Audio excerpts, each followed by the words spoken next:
So I don't know about you, but everything seems to be in a complete state of flux. I mean, how are we supposed to make any money with our income, especially in licensing, if things keep changing so radically? I know you know what I'm talking about. It's flummoxing everyone. But today, I want to try and just talk about where we can go now. Where can we go from here with everything that's going on, good and bad, and answer some questions and comments and maybe find a way to help you make music income.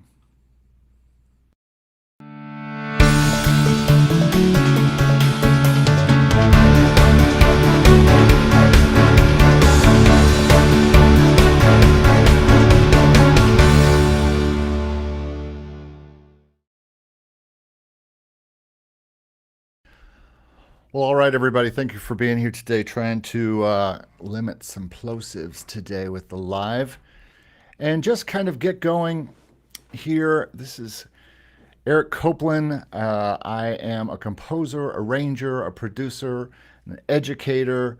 And on this channel, we talk about one thing, pretty self explanatory: make music income. And today I want to address a situation a lot of us seem to find ourselves in.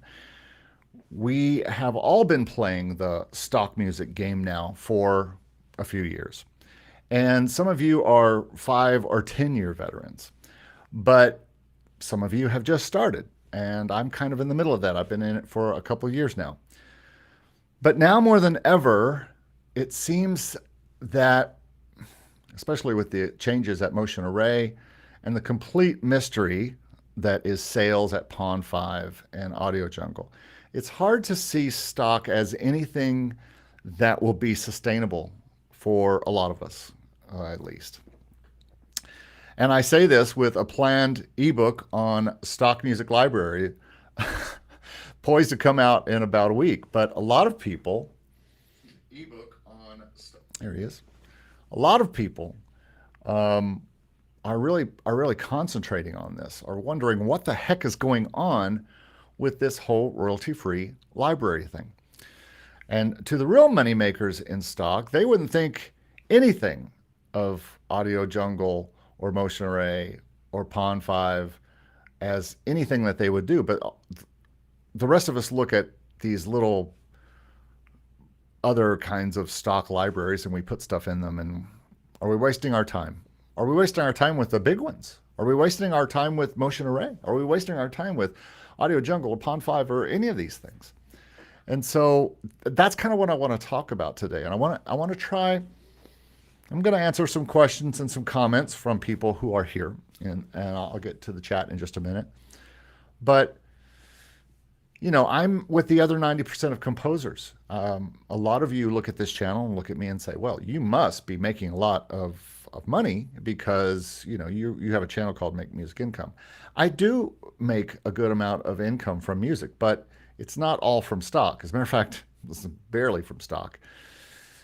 As a matter of fact, this is my lowest month of the year, and my third, I'm talking about May, my third lowest month since I started stock music. And really, with what I'm making in it now, I can't see putting any more time into it.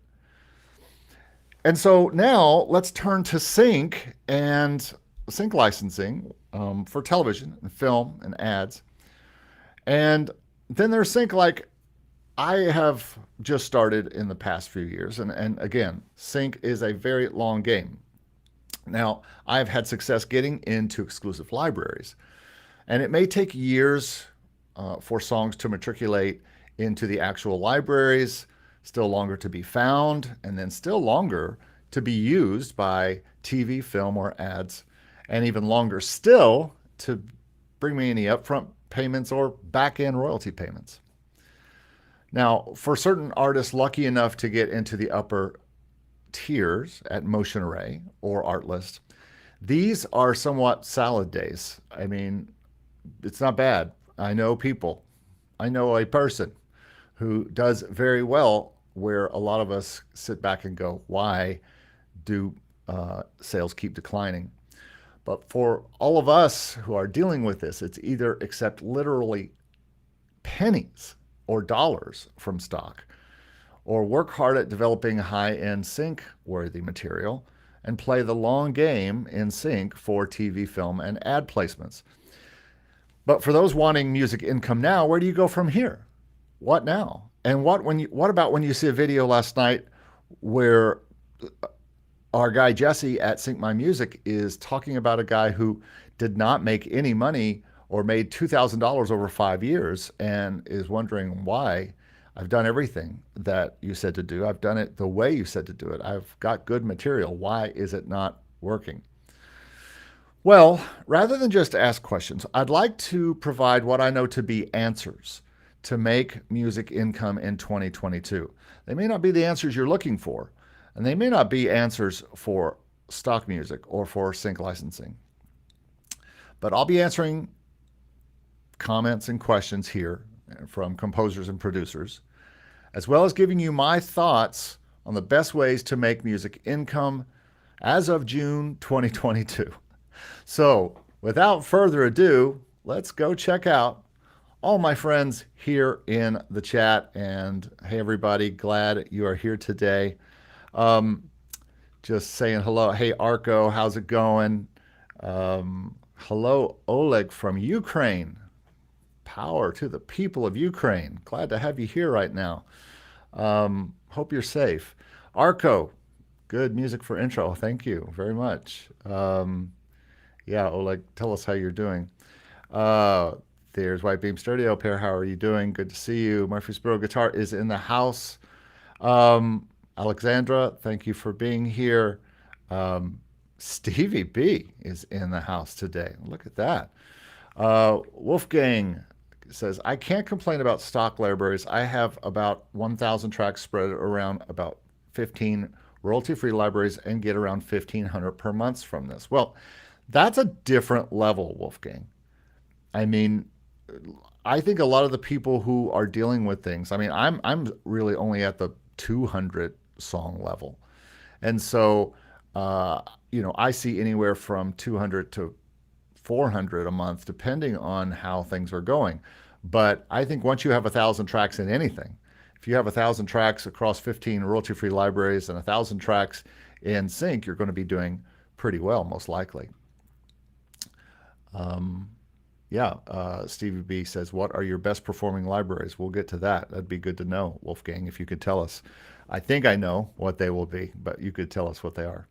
Arco says, my question is, how is music for stock and music for sync different except the usage? I want to know how it's different structure. That's a very good question.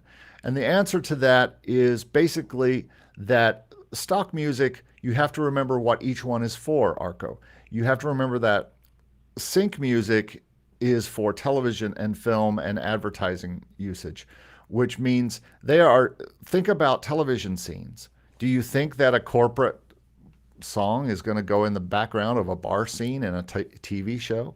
Do you think that a nice, happy, clappy song is going to go into a movie soundtrack? Or do you think that an advertiser might want to use a lo-fi track? I mean, it's possible, I guess, but those are things that are likely going to be used in stock music, in YouTube videos, in corporate presentations.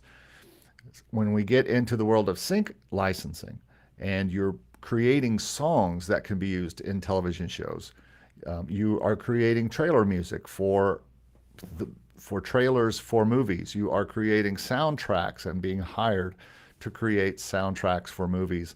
And for advertising, they're using songs or something like that, but they're rarely using stock music for those bigger uses. So sync is a little different. And I think sync is a bigger use. I think it's a bigger payday. So it's going to be a bigger production. It's going to be something that's a little bit above what you would do for stock music. Might be a lot above. I know my sync licensing stuff is way different today. Arco says, maybe silly and stupid. No, good question. Rosalind Smith in the house. Look at you.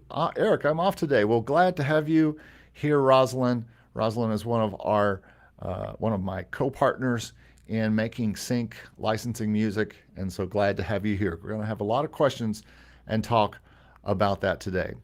Well, thanks to everybody for being here today. And, obviously, we're in a weird place with stock. Stocks are down, as we say. As a matter of fact, my ebook that I'm making is called The Stock Market is what I'm calling it, and it'll be out here pretty soon. But this is a changing world, this stock licensing thing, and so I kind of opened with that, so I don't need to talk about it. But it's changing for everybody, even the people who make a lot or made a lot, including me. Last year with Motion Array, I've seen dramatic decreases. And then, I am very involved in sync licensing. It's the longest game. And as we saw last night and we see in other videos, people are having issues with getting their songs into these libraries or getting their songs used, getting their royalties, making enough from it. And I could see that frustration. I have trouble getting my songs even into the libraries and even into the rotation of the libraries once they even sign the song. So it can be something that is very challenging for all of us. And but one of the things that I want to talk about, and this is one of the things Stevie and I touched about in our podcast this week, and you should go look at our podcast video this week. But we touched on this, and it's pretty relevant because it's the biggest piece of income that we have. If you're dealing with issues, and this is not going to be for Wolfgang necessarily, although maybe Wolfgang does this as well. I don't know. You can tell me. But if you are dealing with low returns from stock licensing, and if you are dealing with trying to even consider or waiting to hear back about trying to get into larger libraries, whether they are exclusive libraries or they are mid-tier libraries like Artlist, and you're trying to get in these libraries where you're going to make some consistent money. I have to say that the way that I make the most money right now is a way that everyone here can. I mean, again, this is what Steve and I both pretty much gave as our top music income, and you may be sick of hearing it, but it's the truth, it's the answer, and the best way to make music income with your DAW, the best way to monetize your amazing production and composing skills, and your entire library that you already have built up at Pond5 or wherever, is to get into production work. Now, I hear you say, I'd love to make money by producing people, but it's hard to find clients. It's hard to find people out there to pay me. How do I get my music out there? Are you the same person who has spent literally hours creating amazing music, then more hours uploading it to Pond5 and every other library, 15 libraries in one artist case, and you have this amazing library of produced music to show to the world, to show them what you can do, to show you what you could do for them, and you're saying you can't find clients? Well, to me, that means you're probably not trying to find clients. You're probably not trying to find people to do work for. Besides putting the word out to your socials, handing out business cards, putting up a website, getting people over to your SoundCloud or to your Pond5 catalog for that matter. You have done all this work putting these songs together, making these songs for stock libraries, and they are or are not making music or making money for you. You need to get them working for you. You are versed on Pond5, Audio Jungle, Motion Array, and likely dozens of other libraries. And you've applied to them, you've gotten in, you've uploaded them, you've worked with them. Sites like Fiverr.com and Upwork.com and many others offer you, the composer, the producer, the musician, They offer you tons of opportunity to not only show off your catalog, but get work producing music in a variety of ways. Put that DAW to use. Get all that knowledge that you've built up watching all these videos and making these great sounding things that you send to me and you send to Steve, and we marvel over your accomplishments, and they sit on your computer, or you try to pitch them to libraries and they may or may not get heard or make any money. But there are clients out there. There are hundreds of people that could do what you do, but do they have full portfolios at Pond 5 or at other libraries?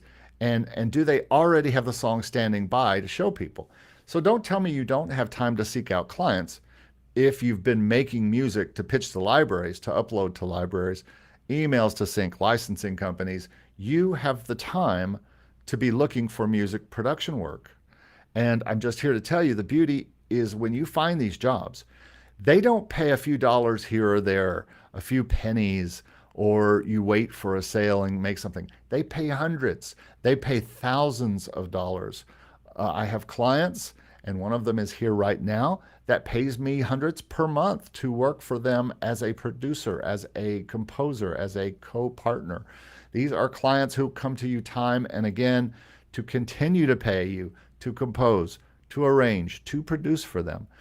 Production work has been my number one income for over 20 years, sometimes reaching 6 figures a year by itself. And so I know a little bit about what I'm talking about here, folks.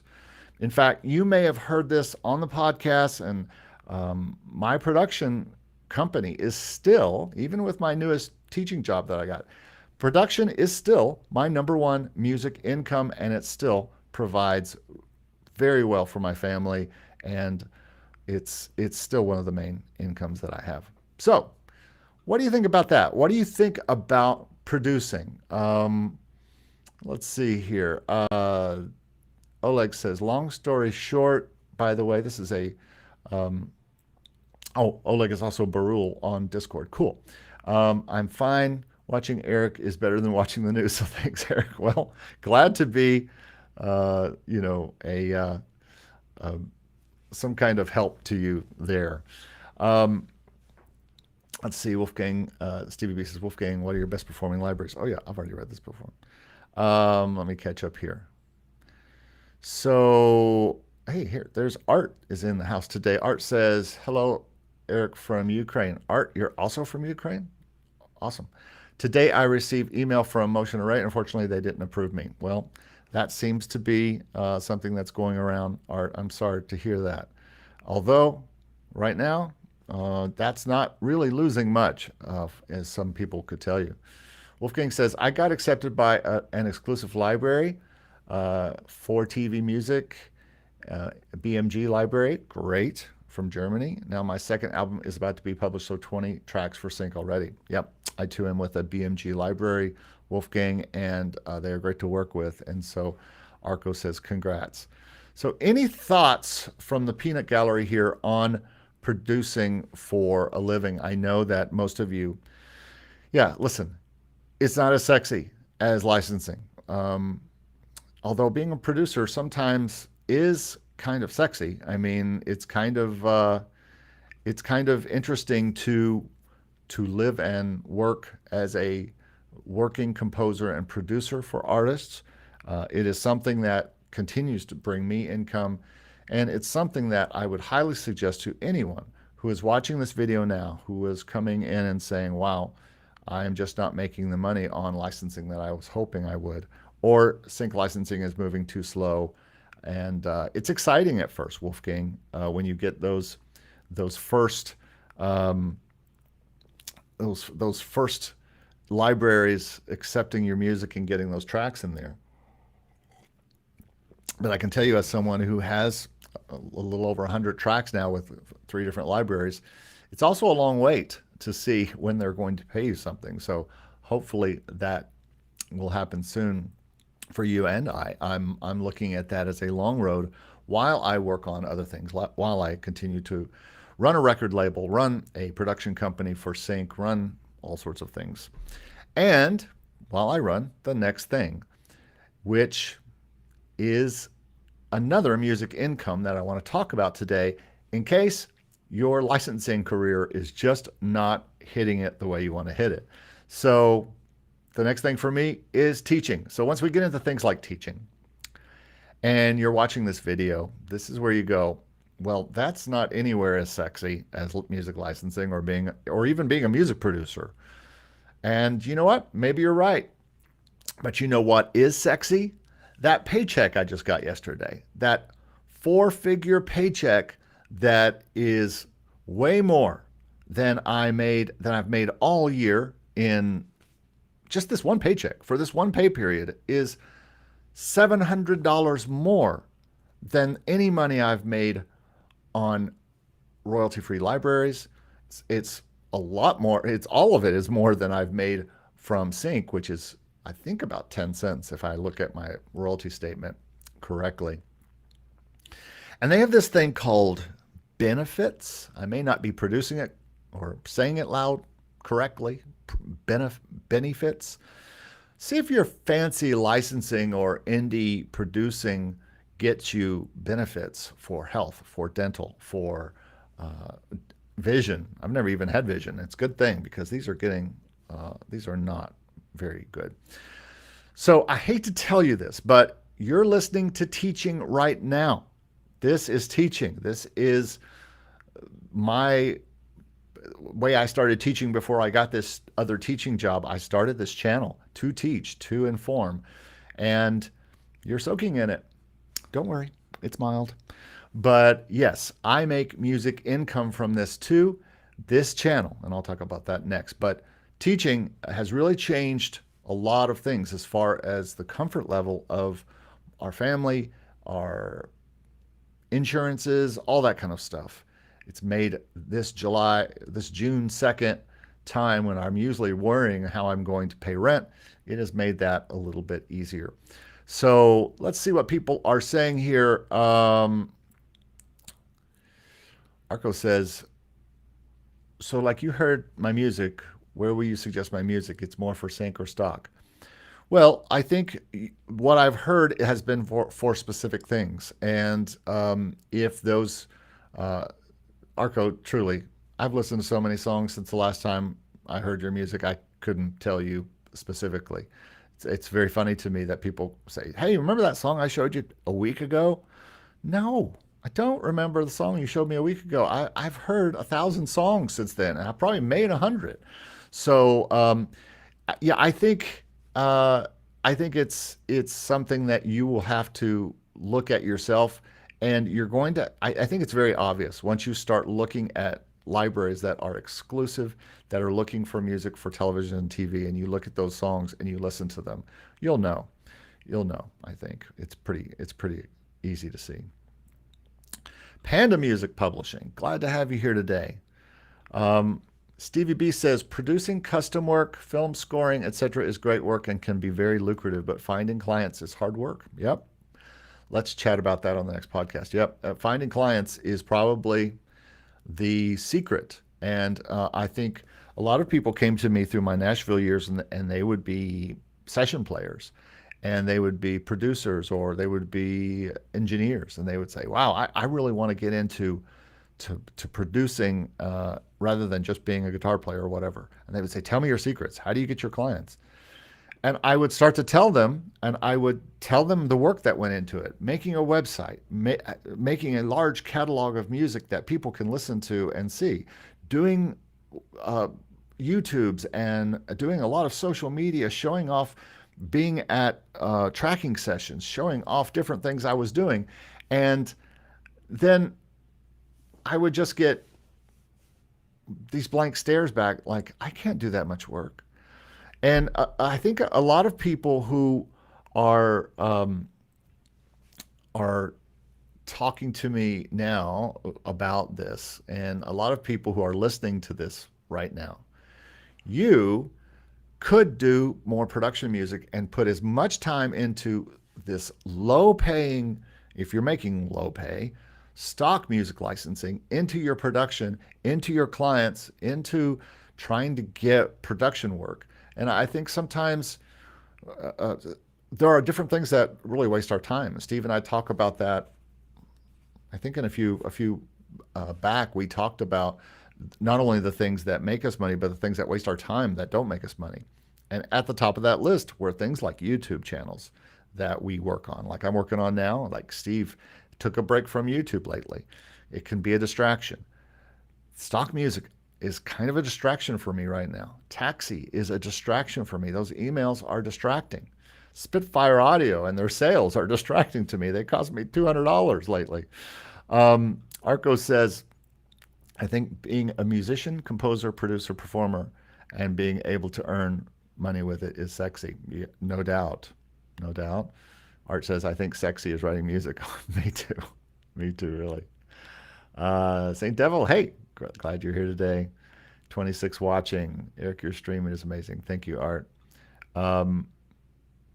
Also, performing your written music. Yeah, I'm kind of getting the itch to perform again a little bit. I don't know about you. It's Jameson. Dun, dun, dun. How important do you feel is making music every day, even if it's just ideas? I think it's crucial, Jameson. I think you should be doing that 100% all the time.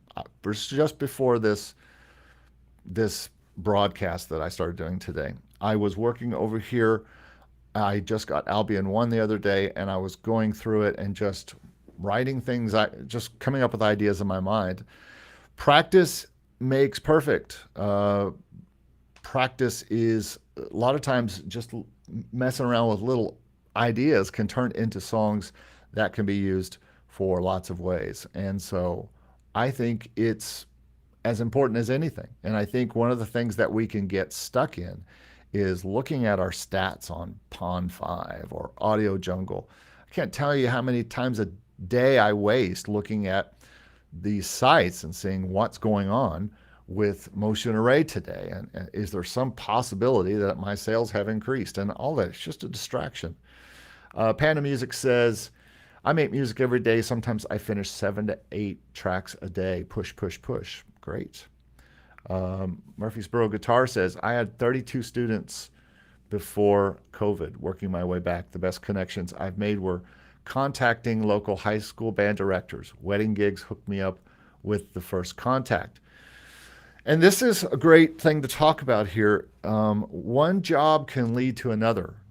Music jobs beget more music jobs. And I think that's very important to remember, that that's just the way it goes. You have to do something. And that's why I say to you, so many of you have these great, big, large Pond 5 and other kinds of catalogs to show people. And people want to see what you're doing. And so if you have that, if you build it, they will come, so to speak. Hey, Vic. Yes, awesome. Hello to you as well. Dice is in the house.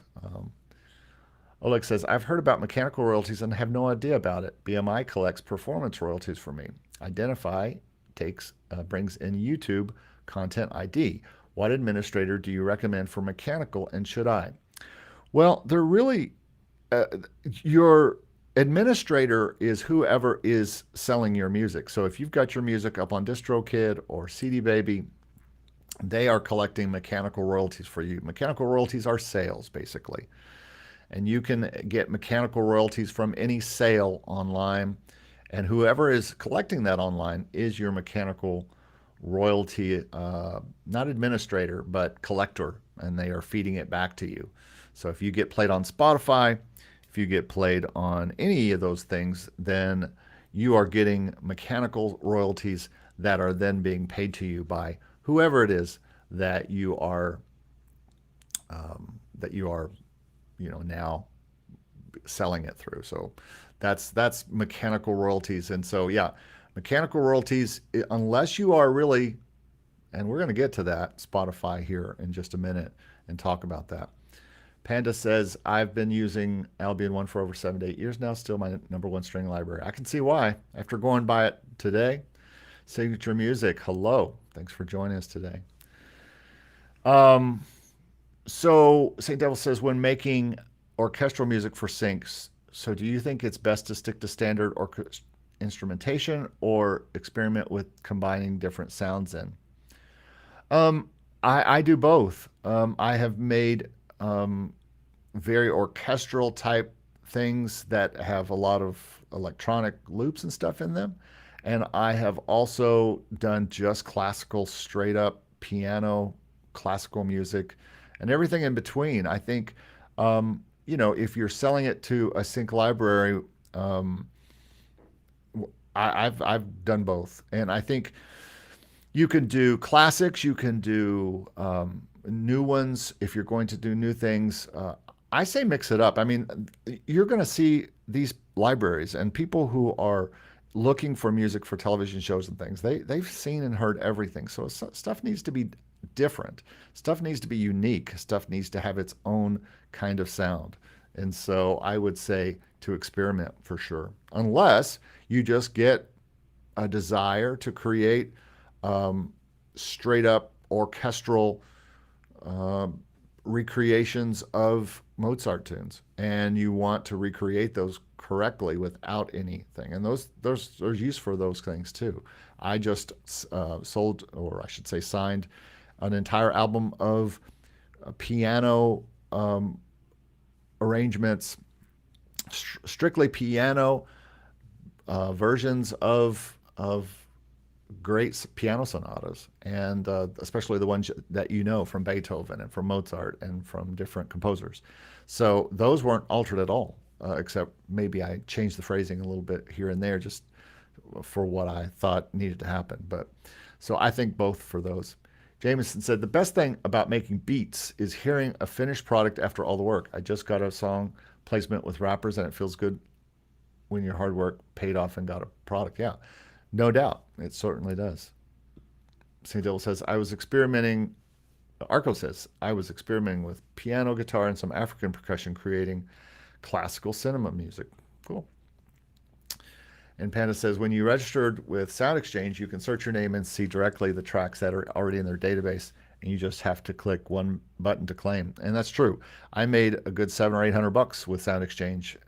They catch you up if you haven't been with them.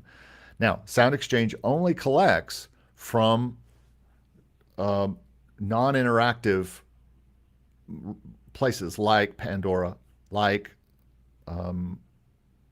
Sirius Radio, like iHeartRadio. And so unless you have songs playing there, you're not going to likely see much at Sound Exchange. But I highly recommend that you register with Sound Exchange, because that's a whole different kind of royalties, to be sure. Okay, so let's move on here, and I want to talk a little bit about content ID and YouTube, and these are actually two separate things, but I use YouTube, like right now, to talk about my experience making music income. That's what I do. And so, like I said, a minute ago, I was talking about teaching that I do on this channel, and I'm trying to get new content out on this channel and do things like this live, where I'm answering people's questions but also giving information and what I hope is alternative possibilities for you, the composer and the producer, to make music income beyond just putting stuff up to Pond 5 and hoping for the best, or trying to figure out sync. All those things I do, and I will keep doing. But I'm just saying that this channel, I also have a composition channel called Hello Composers that I do have a new video coming out maybe tomorrow. At least with this channel, YouTube has become another music income for me. And so I currently make income from ads that are run on my videos. I've started to do sponsored videos where sponsors are paying me to do videos. One of those is coming out later this week or this weekend. Music income, I've made music income from services like consulting for clients who want to ask me questions about and just want one-on-one FaceTime with me. I don't do it that often just because of time, but it is something I do offer. I have a mastermind class that we are trying to figure out what the next level for that is going to be. And soon I have ebooks, like an ebook I have coming out next week, and courses that I will sell and stuff like that. But another source of income related to YouTube is money from Content ID. Now, even with only 200 or 300 downloads a month that I have going out, I've already seen a tiny stream from a tiny bit of a month from Content ID using a company called Identify. And one video that uses one of my songs has over 500,000 views, and I'm watching it, and it's going up every day by about 1,000 views. So I don't know exactly when it jumped into the $500,000 range. I've so far made a grand total of $7 from Content ID, but I have a feeling that if that video is one that has made a lot of views, then my next check should be a little bigger. We'll see. So, but remember, you're only getting about 0.002 cents per view, which is very similar to a Spotify play. But thousands or tens of thousands or hundreds of thousands of views make for some income. So Steve and I both will be talking more about Content ID as next month's info rolls in, and we've had a full month with Identify, and then eventually we're going to run into a payday here in about a month or so, we hope. So we'll talk more about Content ID, but that is another place. YouTube and Content ID through YouTube, which are kind of separate. And this is one thing I do want to say real quick before I go back to the comments and questions that you guys are, and I see it's going crazy there. But making a YouTube channel and having Content ID are not the same thing. So I'm not making Content ID from this YouTube channel. I'm not making Content ID from songs that I put up of my own on a YouTube channel. Now you can, and I did get paid for a few songs of my own, but it was like not even a penny I think I made from that. I'm talking about two different things with this. A YouTube channel where you get on and you teach and you monetize and you make money from that, from AdSense, from Google. And then Content ID is your music that is put on these different libraries and then put out into the world as downloads that somebody puts then into their crazy spider video, and it gets 500,000 views, and you make Content ID money. Those are two different things. Just want to make sure that I talk about that, because I do have a video coming up soon about making videos and making YouTube videos and then hoping that pays you Content ID. It really doesn't work that way. I mean, I guess it could, but it probably won't. So let's see if we got any other questions here. Panda Music says 12,000 views. It's about $10 in Content ID over Identify. That probably makes sense. I made, are you talking about $10 to you?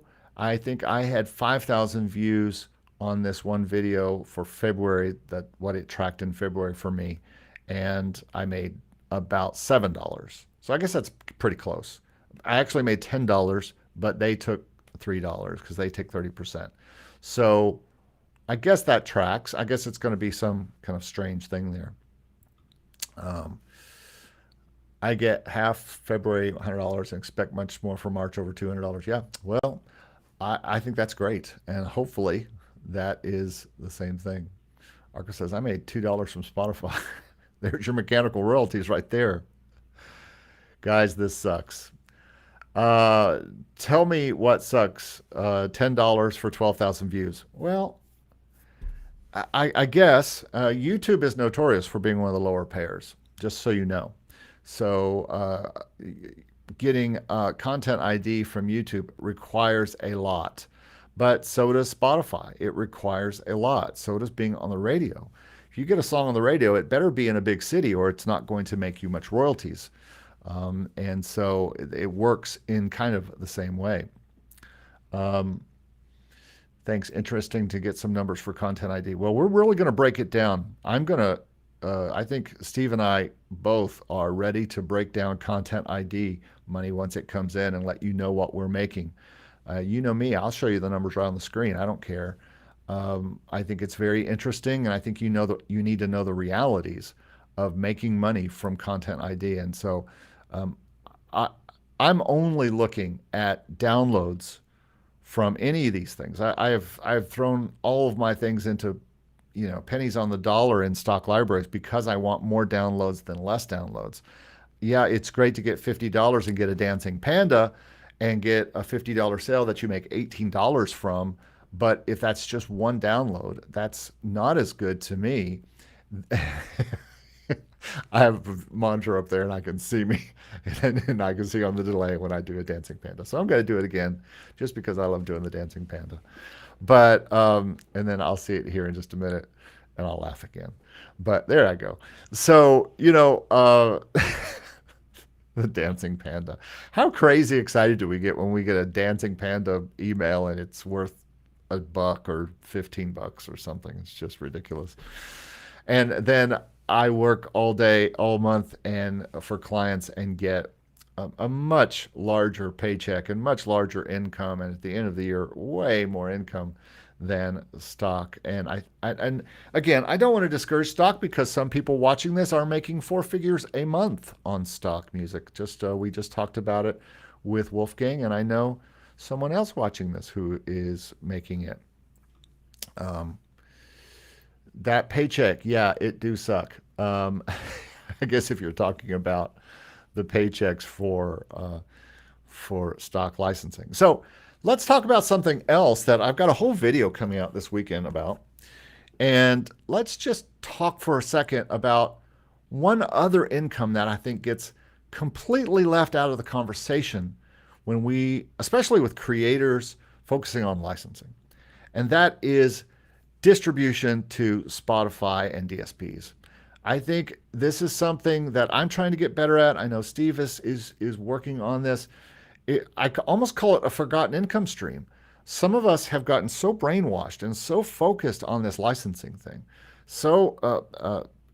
that we forget to take those same songs and put them up into a place where the rest of the world, the other 99% of the world, can find these songs, download them, and we can make more income streams from there. It almost seems like two sides of the coin with my audience. Either an audience comes to me and is super serious about making music and getting it on Spotify and DSPs, and they want to know, can I put all those songs on Pond 5 or Motion Array or whatever? Or it's the other way around, and artists are totally focused on licensing to the point where they just don't want to think about anything else. It's all about getting that song used and getting a big Motion Array check or getting songs on Artlist or getting songs into sync libraries.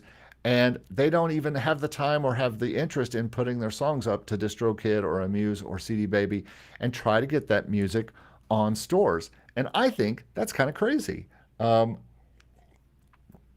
have made way more over the course of my career on CD Baby and DistroKid than I've ever made with stock licensing, and for that matter, sync licensing as of now. So like I said, I have a whole video coming out in the next few days on why you need to be distributing your music catalog. So you'll see it right here when it's ready, probably this weekend. I've done interviews and done videos with people who are literally making thousands of dollars per month using these services alone. When Dan Barracuda came to me and did a video and started talking to me, he was wanting to know, he was one of the people making his rent on Spotify alone just by getting into curated playlists. And that's kind of like having a song in a popular YouTube video and getting onto a curated playlist that has hundreds of thousands of listeners is a recipe for music income that we just cannot ignore anymore, and we have to try for. Again, we have all of this music. We have been making it repeatedly for all of these companies, all of these sync licensing things. Wolfgang has 10,000 songs. Are they all up at Spotify, and are they up at the DSPs? That would be my question for you, Wolfgang. Robert says, glad to finally make a live stream. Well, I'm glad you're here too. Already learned something new today. Had not used Identify, but looking it up right now. Yeah, Robert, I'm liking it so far. It seems pretty straightforward. They take 30% out, but that doesn't really bother me. Mainly because I don't have to do anything except upload it there and get 70% of whatever they find. So I'm cool with that. And I think that if you are looking at this, there are plenty of places that collect Content ID. The one place I would say not to do Content ID is with your distributor. Do not do it with CD Baby or someplace like that. I mean, no offense about CD Baby, they are great, but I can't imagine that they are working and focused as much as Identify is on getting these content ID things. So, Real Home Studio says, yep, got to maximize those income streams. Absolutely. Um, Jameson says, how much monthly Spotify streams to make a living off of it? I'm not sure I understand that question. But if you're wondering how to make a living, you need to talk to our boy, Dan Barracuda, who is now, I know he's made his rent with Spotify streams, but that is mainly by getting into curated playlists that Spotify has that have tens of thousands, or hopefully hundreds of thousands of followers. And so those songs are getting played every day, and those streams are racking up into the tens and hundreds of thousands, and that's where you start making consistent money. But it's not just Spotify. I mean, I know another artist I talked to recently who I did a consultation with, and he is making high four figures, almost five figures a month with all sorts of music, all sorts of sounds, all sorts of ambient type music and sound by using not just Spotify, not just Apple, not just Amazon, but all of the services and all of the services that offer playlists. He is making playlists on there and getting people listening to his own playlists. I mean, it is something just like licensing that you can spend a lot of time doing. And if you can do it fast and if you can do it right, you can make a lot of money from that as well as far as an income stream. Jameson said, how do you collect money from your streams? Do you go through a PRO? No, you go through someplace like DistroKid. DistroKid is one of them. Amuse is one of them. CD Baby is one of them. These are called distributors. They are the people who get your music out to Spotify, and then that money comes back from Spotify and comes back to you. So that's who you're going to use for that. Yes, it could be someone like Songtrader. They do a decent job, actually, and they're not expensive. And so I do use Songtrader for a few things. Right, Arco says it's a distribution service that collects that. Arco had a comment up here. I think if we want to make music income, we need to be very open to every source that can monetize your music. Yeah, and not just your music, but your music services. We forget that we can also, a lot of you probably play live music. A lot of you probably sell product. And that kind of mechanical sales, I think, is still something that's important. Wolfgang says, yes, but I also got royalties from my PRO. I'm not sure what that is referencing. Let's see if I can find that. I don't know what that's referencing. Jameson says, if I made an EDM track, would it be good to get a label to release it rather than myself? Well, that's what I call Jameson pie in the sky thinking. You've got to really, we don't live in an age where you just call. I had a guy call me on over the weekend or sometime and said, hey, I'd like to send a demo to your company to release it. I don't listen to demos to release them. I do work for people. Labels are looking for already made people and artists that are already making money before they sign them. So no, you're not going to try to get a label to release it. Unless you're thinking of a label of your own that you're going to put the music out through Spotify, through DistroKid or CD Baby or Amuse or someplace like that. And like I said, I've got a video coming about that. Arco says he can buy himself toffee with $2. Well, good. Hope you enjoy your toffee. So let's talk a little bit about my same question that I had from the very beginning, and that is, where do we go from here? Where do we go now? If you're a composer or producer and have been banging your head up against a wall trying to get into sync libraries, trying to make a buck, trying to hope against hope that the stock or sync library music will be an income, only to see if all your dreams come crashing down or at least stalling, you do have options. Number one, keep at it. Be patient and stay the course. Keep creating that music, keep uploading, keep finding new libraries to pitch it to, and keep getting better. If you love licensing, if you love the idea of licensing, what's the alternative other than to keep doing it? The guy that Jesse was talking about in his video last night that said, I have my own, I just don't know if I want to keep doing this. Well, why not at this point? Why would you stop? It makes no sense to pull things from libraries or especially to quit. I tell students all the time, the way you win in this is to keep going. This isn't the stock market where you quit playing it because you're going to go negative and lose money. You may just make less money from the things you have up there, but there's no reason to pull them down.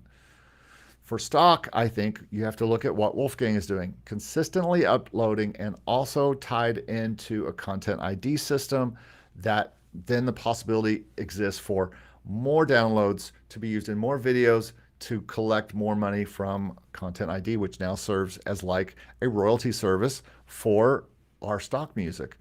So I think you have to do it that way. I think production music, however you play it, sync licensing, is just a long game. And you will either stay in the waiting room, as I heard Jesse talk about it recently on a podcast, on Dave Croft's podcast. This was a great analogy.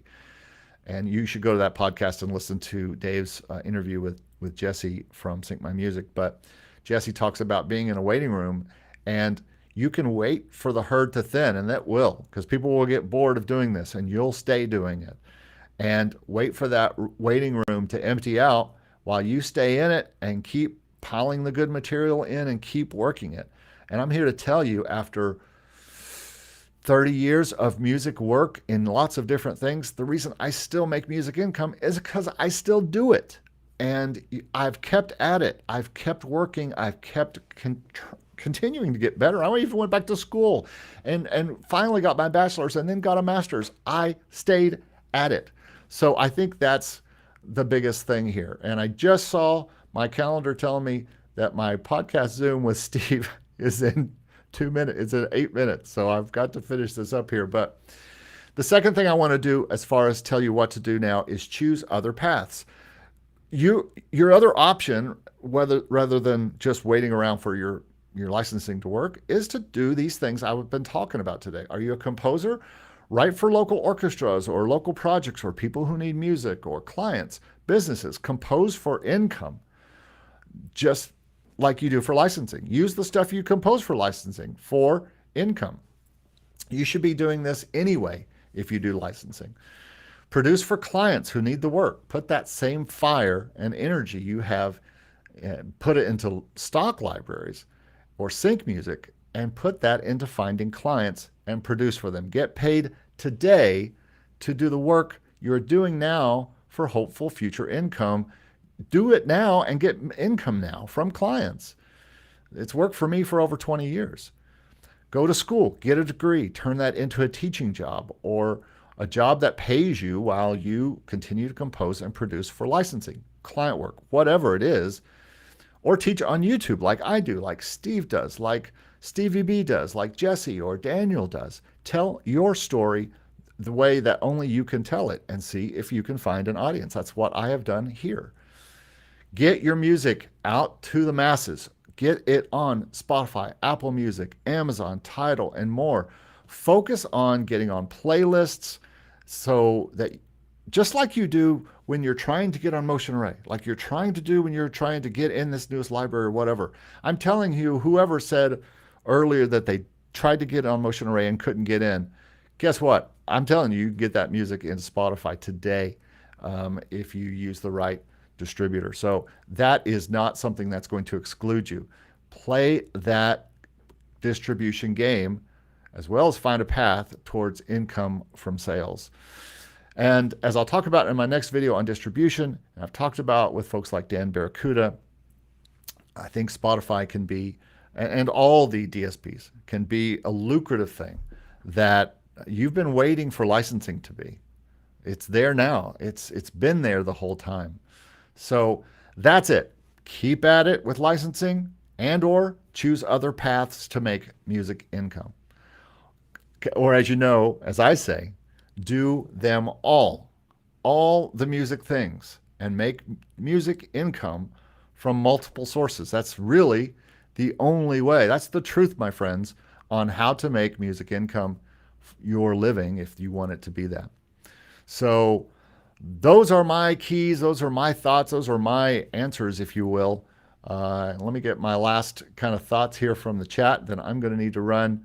Let's see who said something here. Oh, there's Walt Williams. Prepper mentality. I haven't thought about it that way, but yeah, keep stacking up the music, no doubt. Jameson says, how do we get on playlists? That's another video. If you want to look at that on my channel, just search for Spotify playlists. There's an interview with Dan Barracuda, and he really talks about the entire process, so you should look at that. And Dane, good to see you. Dane says, thanks for clarifying some pertinent topics, content ID and distributors. I was getting my MFA in music production and sound design, but financial aid dried up. It has nearly killed my motivation. Well, Dane, I just want to say to you that I'll say the same thing to you that I say to my students. There's two things that you can do, whether you're in that program or not. And these are the things that you can win with. And the first thing is to keep making music.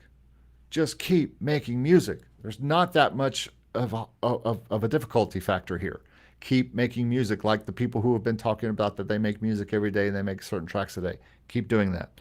Number two, here's the second one. Keep doing music. Keep doing it on a daily basis, even though you're not in the you're not in the MFA program right now. It doesn't matter. Wait, continue, work at it, find other incomes.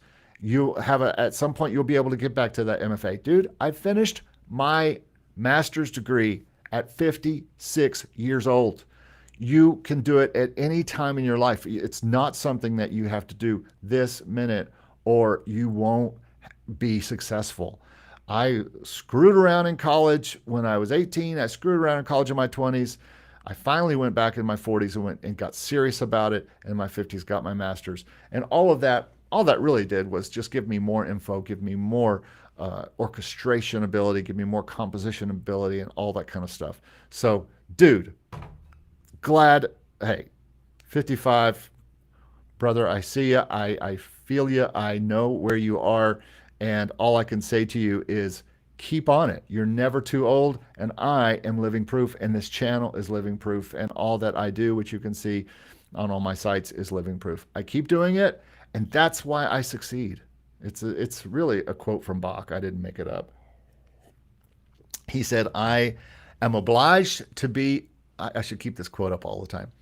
I am obliged to be industrious, and anyone who is just as industrious will be just as successful. And he also waited a very long time to become successful, and people didn't even know about his music for 100 years until another composer, Felix Mendelssohn, really dug it out and said Bach was a genius.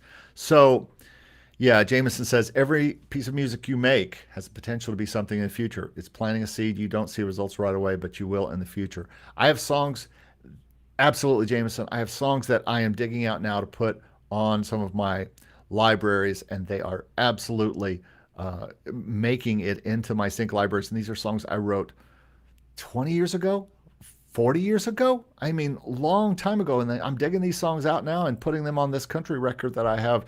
Songs I wrote when I lived in Chicago back in the 80s. I mean, songs can live a long, long life. So keep writing them and keep doing that.